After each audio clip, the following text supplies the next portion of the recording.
Borthakur IS academy প্ৰস্তুতি আৰু অধ্যয়নৰ নিৰ্ভৰযোগ্য ঠিকনা Everyone, welcome to the Hindu analysis for 4th June 2021. Let us begin with the first article today. Significant progress in Sustainable Development Goals on Clean Energy Health according to NITI Index.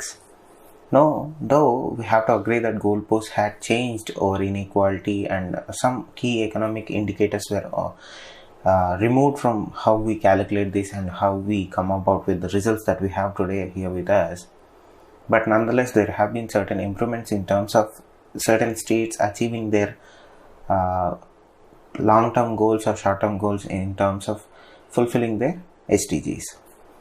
Now, particularly, we saw a significant improvement in overall clean energy aspect of it, urban development aspect of it, and a little bit of health also.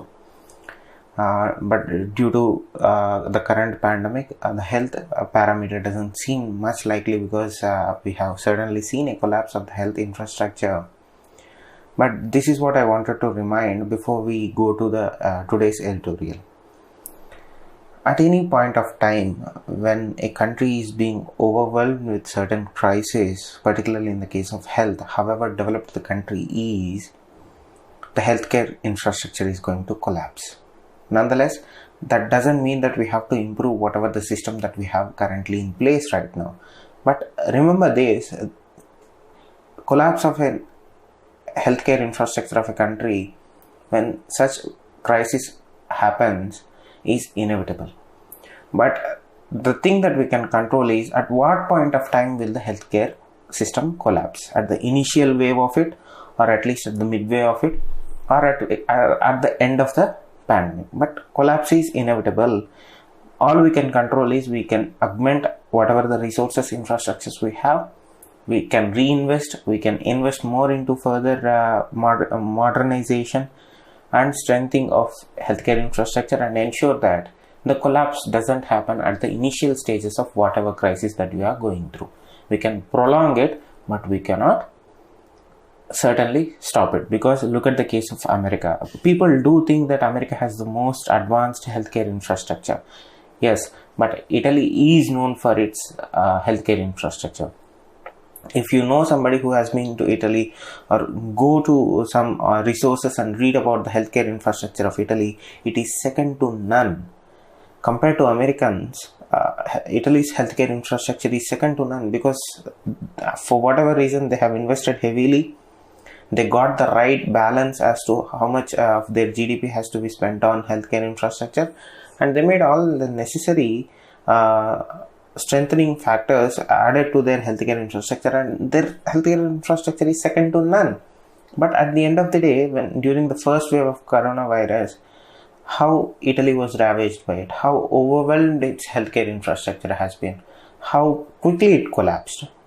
So the correlation or the myth that we hold as that the collapse of healthcare infrastructure can be prevented by extensive reinvestment into healthcare is a little bit of a questionable at best, because at the end of the day it will collapse. The sheer number of Indian population does mean that the collapse is imminent or inevitable at one point or the other time.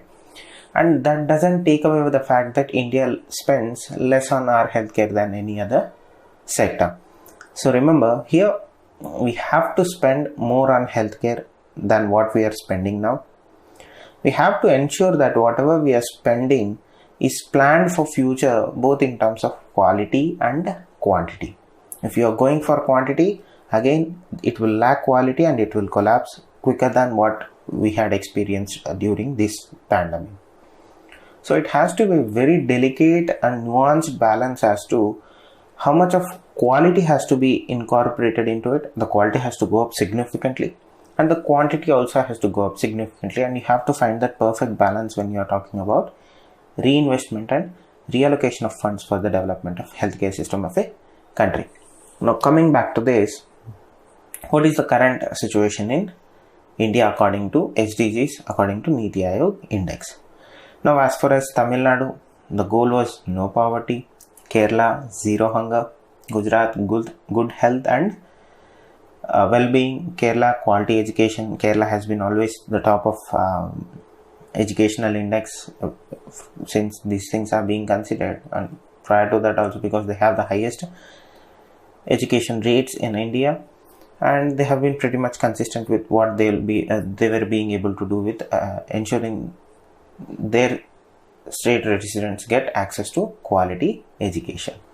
Clean water and sanitation for Goa, decent work and economic growth for Himachal Pradesh, industrial innovation and infrastructure for Gujarat. Gujarat has been at the forefront of infrastructure development and industrialization since 20 years.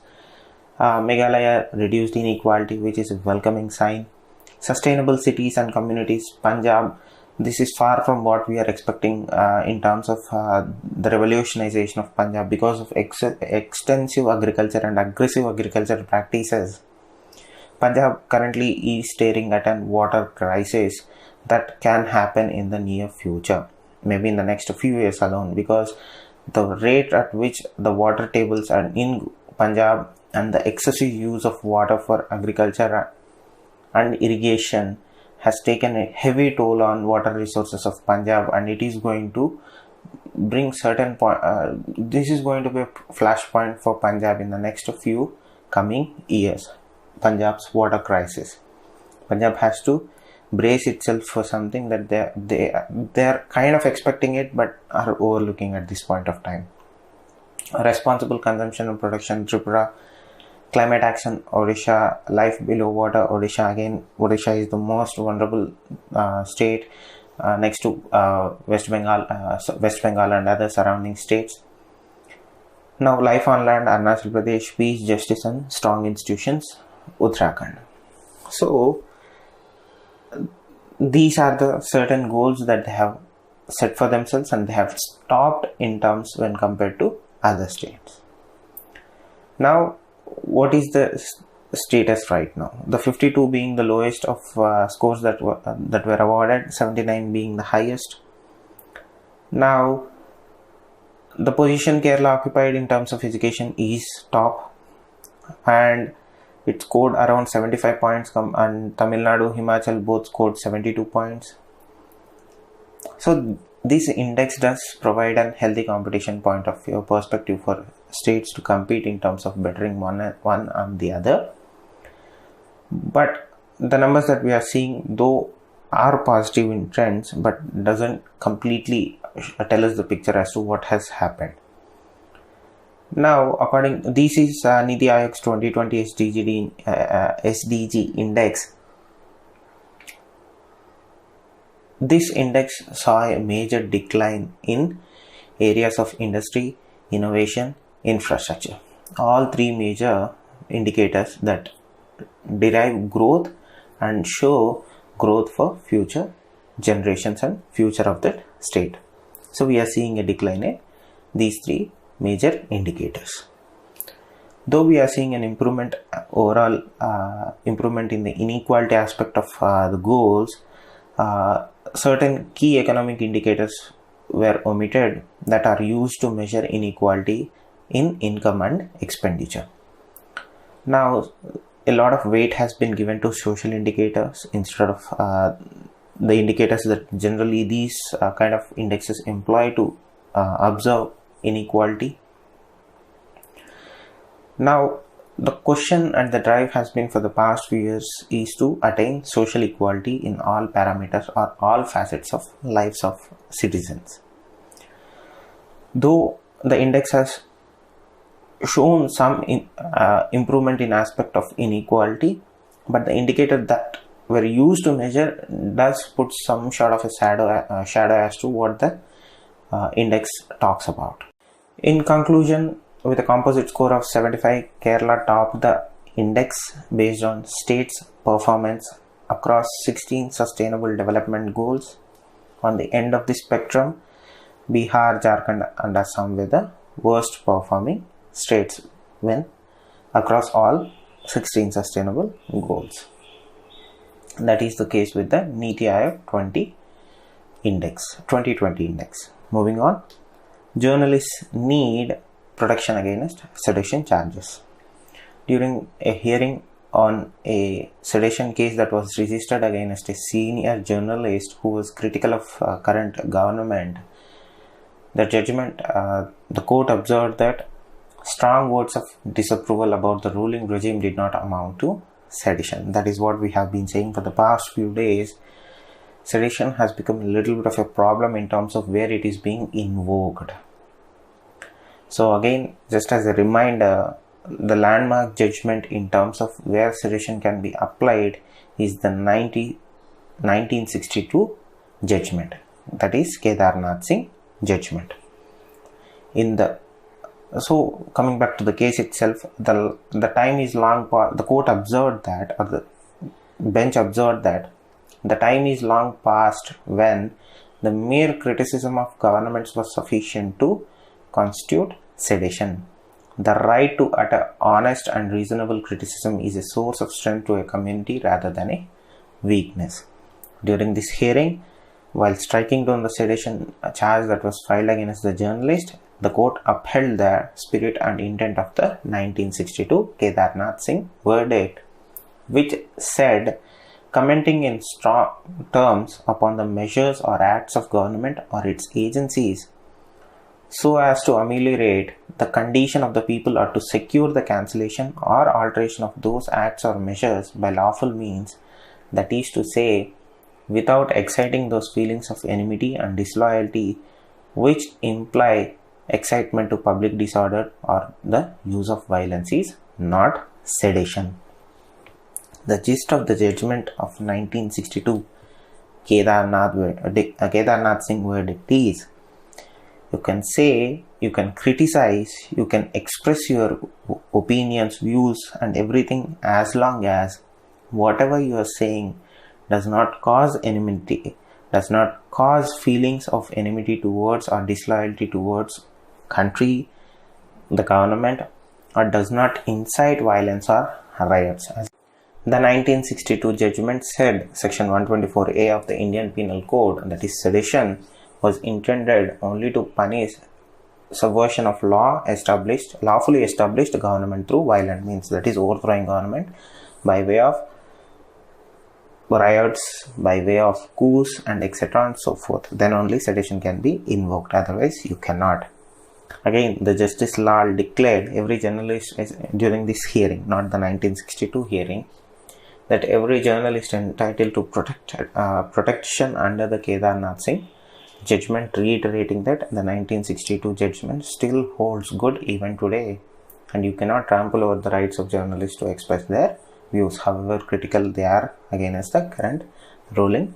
Moving on to the next article, rural healthcare needs fixing and now. Now, in the first article, we discussed about how a balanced approach has to be inculcated in our budgeting and in social planning as to ensure that our healthcare systems are well equipped and ready for any future pandemics. This pandemic established two things. Our rural healthcare infrastructure is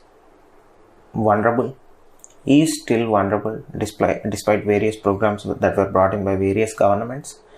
And when you compare our rural healthcare infrastructure to our urban healthcare infrastructure, though there is a lot of difference, our urban healthcare infrastructure is far better than our rural healthcare infrastructure. During the first wave and the second wave, though they were hit badly, urban healthcare infrastructure was able to recover. During the first wave, though we didn't see a lot of cases in rural areas, the second wave has been the hardest for the rural part of India.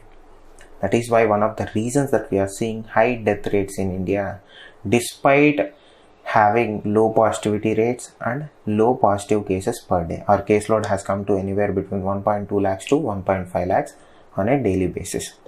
Despite that low number, when compared to what it has been in the past few days, our death rates in COVID-19 cases is still above 3,000. That is notwithstanding or with consideration to error that happens when you are calculating such data. So the number might be actually higher than 3,000 daily.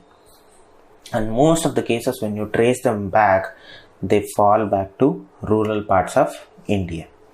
It means that the second wave has been more cruel to the rural part of India, and they are bearing the brunt of it right now.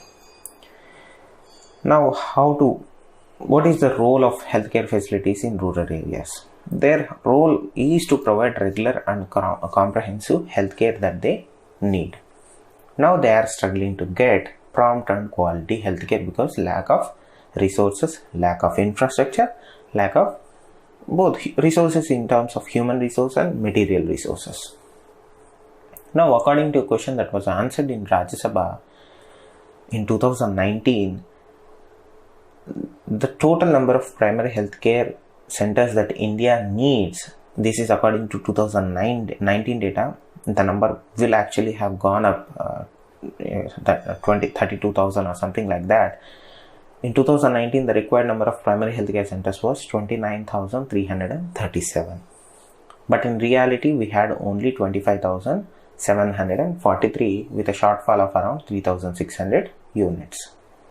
This meant that 25 villages had only one PHC to cater to their health needs. When you compare it to global standards, when you compare it with that of the Chinese, you compare it with the definition of healthcare service to according to World Health Organization standards, the number is abysmal.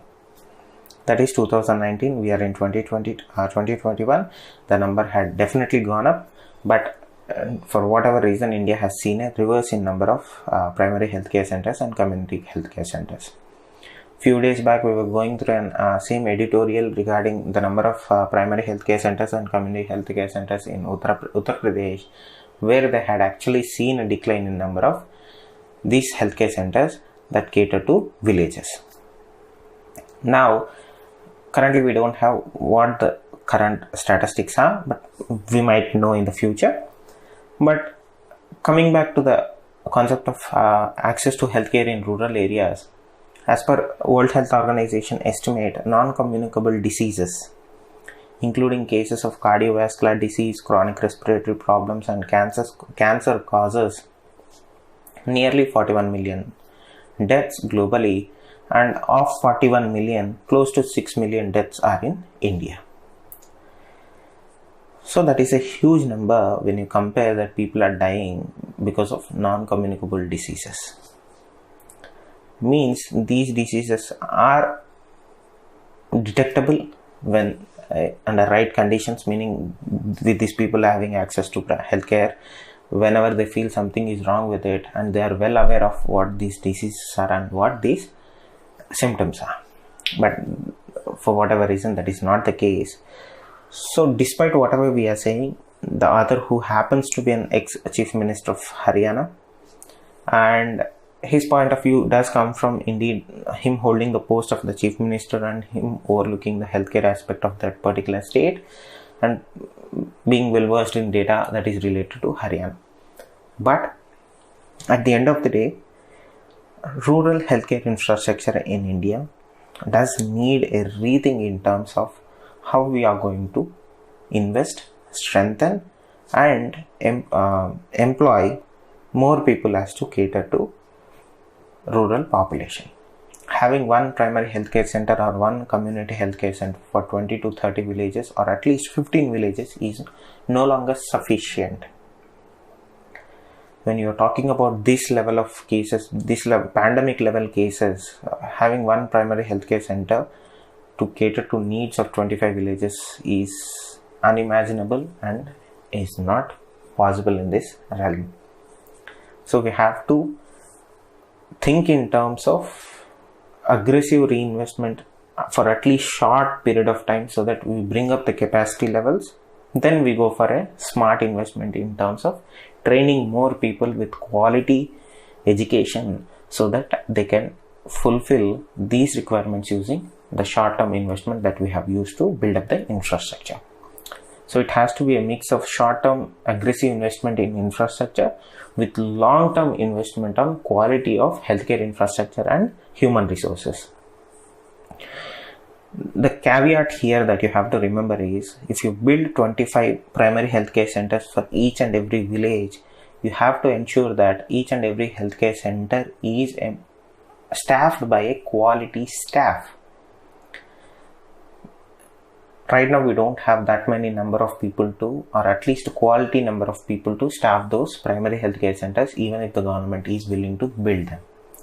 As I said, it has to be a smart investment. You have to think about the educational aspect of it also when you are talking about healthcare infrastructure. If you go for an aggressive mode of infrastructure building or asset building in healthcare infrastructure, you will be leaving out the most critical aspect of the healthcare paradigm, that is educated, quality, professional medical staff. If you build them, you won't have sufficient of these professionals to staff this thing. Again, they get into disuse and it is no use to anybody. So the equality should be maintained in terms of, on one side you are mixing educational aspect of it with medical aspect of it, and ensure that quality professionals are trained, quality professionals are employed, and according to that you have to build enough infrastructure so that it becomes a cohesive unit and you get better healthcare services in rural areas or in urban areas. The concentration that we are seeing of healthcare centers or healthcare infrastructure in urban areas, though it is needed, but it has become oversaturated at certain point of time. It has to be diversified into rural areas also. That is where the balancing act comes. Staff is important, healthcare professionals are important, all while the infrastructure is also important. That balance has to be maintained. Moving to the next article, digital tax tussle. So US government has employed a tax stick policy. Now yesterday US government has announced that they immediately suspended a whopping 25% tax rate on over 2 billion of import tax from 6 countries including India. This import tax is particularly related to digital imports, means what US imports as services from other countries. Now the office of the US Trade Representative said that the tariff proposed on goods from Austria, India, Italy, Spain, Turkey and the UK was approved following a Section 301 investigation that found these digital taxes to be discriminatory. Now USTR is an extension of diplomacy hand of US government that they employ from time to time to gain upper hand in trade negotiations. So particularly coming back to this the so-called Section 301 investigation, to give you a little bit of background here, this Section 301 investigation was initiated by President Trump during his tenure. Now this investigation was to find out which countries were exploiting this digital tax regime and were gaining upper hand in terms of their revenues through export of services from their shores to America. Now as far as this 25% tax, it stands suspended because the USTR said that they are suspending this particular tariff on these countries for the sole reason that there are ongoing tax negotiations with each individual country in the said list.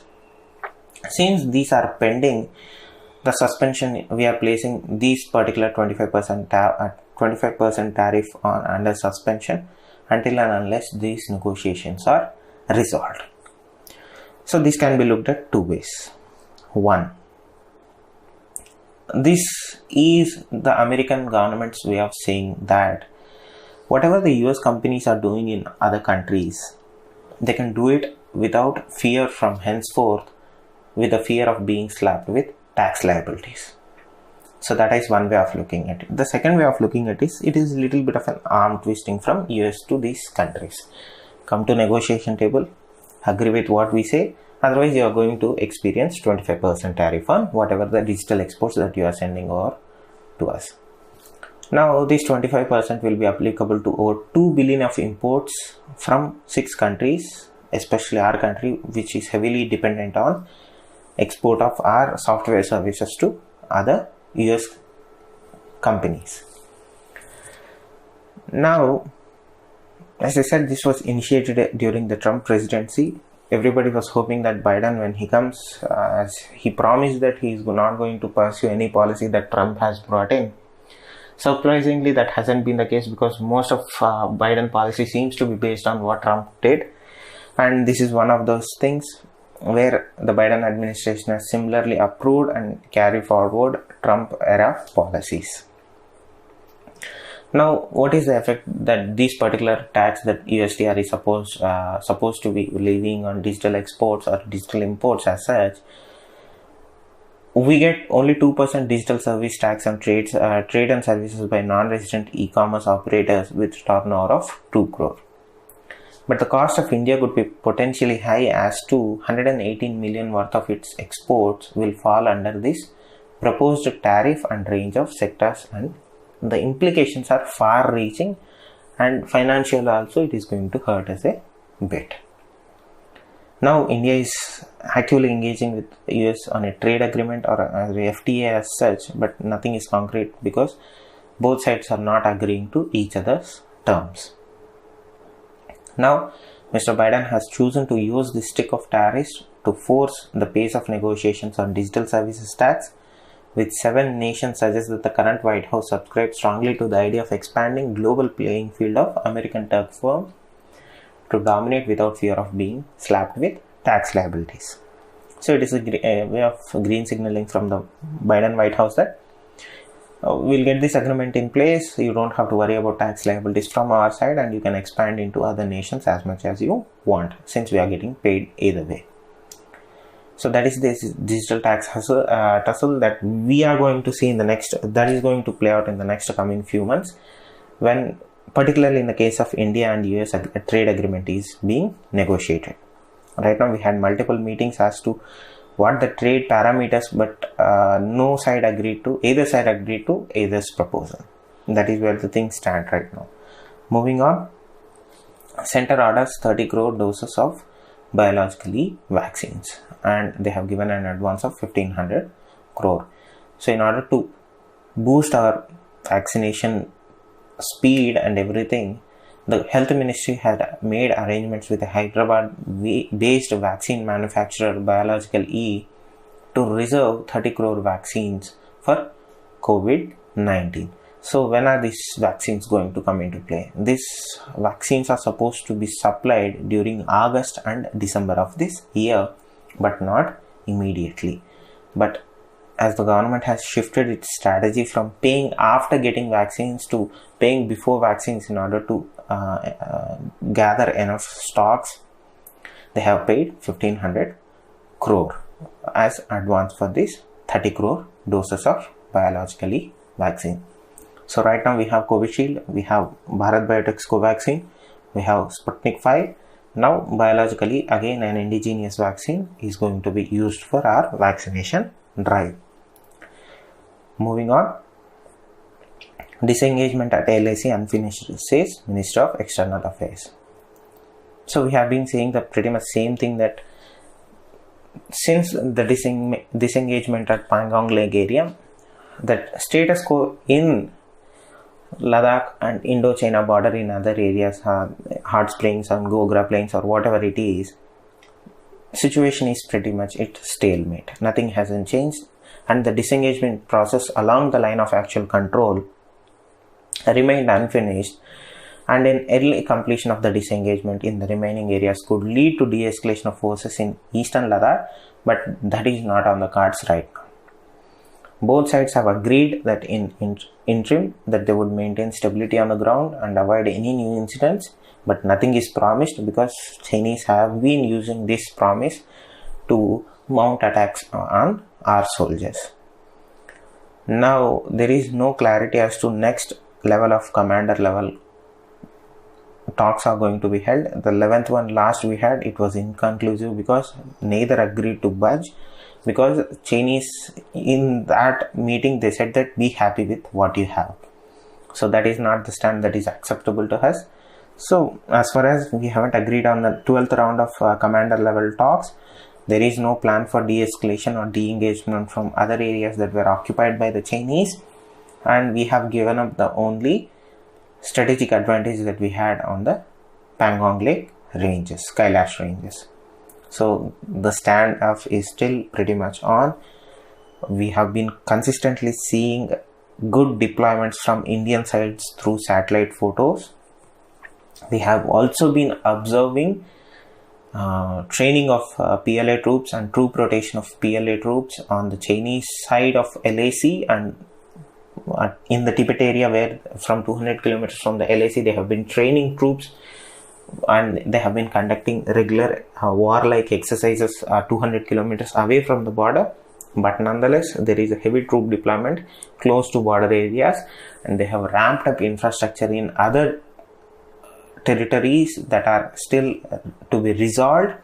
Particularly in the case of Arunachal Pradesh, they have ramped up production to greater extent, and they have recently opened an highway to area that is contested by India also. So, as far as the India-China standoff is concerned, Indian troop deployment levels are same as they were during the April of last year, where we saw the height of tensions between India and China, and Chinese have also maintained the same level of troop deployment on their side of LAC, and the standoff is still on with no resolution in sight. Moving on to the next article, Israel coalition reaches deal to form government.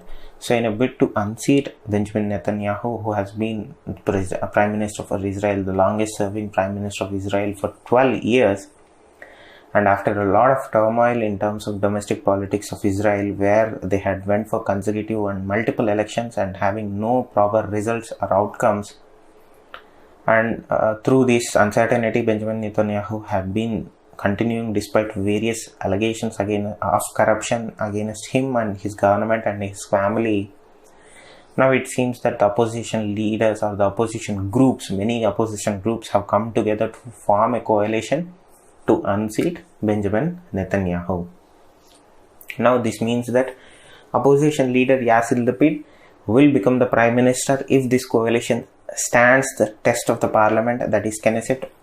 Israeli parliament is called Knesset, and recently they appointed a president also, which is again a ceremonial role like India, but nonetheless a president was appointed. So the coalition right now stands at 8 parties from across the political spectrum with little shade goals, because it has both the right end of the Israeli political spectrum to the left end of the Israeli political spectrum. Now we have to see whether Israel will have a new president or not, but in terms of importance, this is just an update on Israeli internal politics. Moving on, Modi-Harris discuss nitty-gritty of US offer on vaccine doses. So, on the request of the Vice President of United States, Kamala Harris, our Prime Minister had a phone call with her on Wednesday, where both discussed US policy or US announcement of how it would share its 80 million doses of vaccine of AstraZeneca that it has with it right now. Yesterday, US announced that they are going to transfer 25 million vaccines of the 80 million stock to countries such as Pakistan, Bangladesh, Nepal, Sri Lanka and other South Asian countries as a part of the COVAX initiative. And regarding that, both Prime Minister Narendra Modi and US VP Kamala Harris spoke on this particular issue as to how this distribution will take place. But what is lacking or what is missing during this conversation was the clarity on how much of those 80 million vaccines or how much of those 20 million vaccines, the first tranche of vaccines that US intend to distribute through COVAX, are designated for India. Remember, our External Affairs Minister held multiple rounds of talks with his counterpart in the US, Balkin, as to this vaccine issue, and he made it was reported that he made requests as to some of the AstraZeneca surplus vaccines that US has be given to India to fight its way out of second wave of COVID-19. But as of it, there is no clarity. So one thing is for sure, both of them spoke. It was understood that discussions regarding how the transfer of vaccines from US surplus stock to these nations be done through the COVAX initiative, and few other things were discussed, but majority of the issues were related to vaccines. Now, there is no clarity on how many vaccines India will receive through the COVAX initiative or directly from the US government of AstraZeneca vaccines that they have in surplus. So that's the situation with US help in terms of providing vaccines or surplus vaccines to India. Moving on to the next article, Biden intends to overhaul Trump's China blacklist. Now, US President is thinking of overhauling a list of Chinese firms that US investors are allowed to own shares in. Now, the President had agreed to re-evaluate the list that was first started in Trump era. Now, there was a lot of pressure from various investment groups and various sectors of the financial sector of the United States to take away the list that was being maintained when Mr. Trump was in power. Now, during the height of trade war with China, Donald Trump prohibited Americans from buying stakes in 31 Chinese companies that were deemed to be supplying or supporting the Chinese military and security apparatus. The 31 number is false because most of the companies that operate out of China are owned by state, and they intend their entire functioning goal or the bottom line is to support their state, Chinese military or the security apparatus of China. Now, this was promised as a back channel negotiation tactic that they are going to do away with the list. But it seems that Biden is also continuing the list instead of reducing the number of companies on the list, which prevents US companies or US investors to invest into these companies. The number is likely going to go up. Now, the list includes major telecom, construction, technology firms which are accused of spying on other countries, which are accused of human rights violations, which are accused of outright theft of IP from US and its allies. Now, though the stance was that we are going to do away with the list, it seems that despite multiple outreach by Biden administration towards China for an amicable settlement to the trade war, both sides have been pretty hawkish and they have stuck to their stand in order to increase pressure and have an effect over what Europe is doing with China. It seems that the new order will see that a new list will be created and new companies would be added to the list and new restrictions and financial penalties will be imposed on companies that are supporting and helping Chinese defense and Chinese security apparatus. So, nothing changed in terms of US stand on China in terms of its trade war, and as always, India is always going to benefit certain aspect of it, but not to a greater extent, since we are also fighting our own trade war with US right now. Thank you. Stay safe. Namaste. Borthakur IAS academy